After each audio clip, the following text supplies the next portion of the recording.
In comparison to other volcanic islands, this is one of the best preserved ecosystems in the world.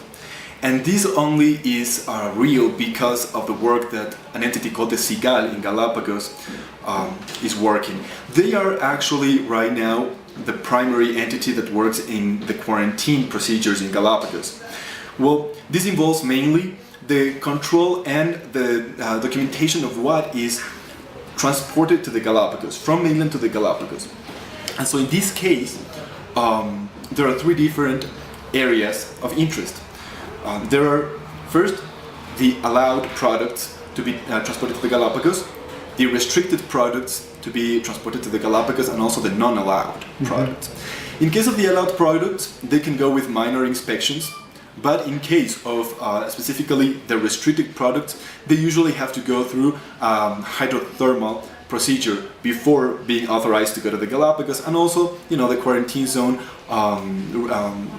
staff have to check that every product is in very good shape, meaning that, for instance, the product doesn't have any scratches, any fissures, any kind of formation that might represent a hazard to the island, correct? Because there can be insects, there can be soil in the product that cannot be transported to the Galapagos.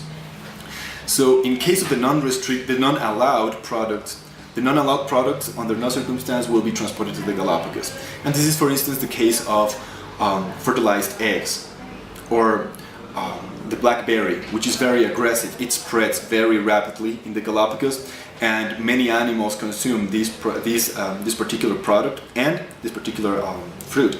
And, well, as finches mostly and the giant tortoises consume it, it can be easily spread all around the island.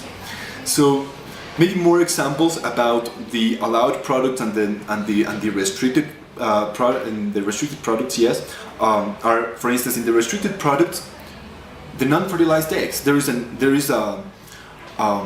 interesting fact, and it is that they allow eggs to come in the Galapagos, but they have to be non-fertilized. But in case of chicks, they must be 1 day old, and only 1 day old, to prevent them from bringing any kind of viruses from the mainland. So if anything happens with the airplane, you know, with the airline, and the chicks couldn't go that day, those chicks, 2 day old chicks, are not good to go to the Galapagos. So in that case, yeah, there are many things to be taken very seriously in order to protect the ecosystem of these volcanic islands.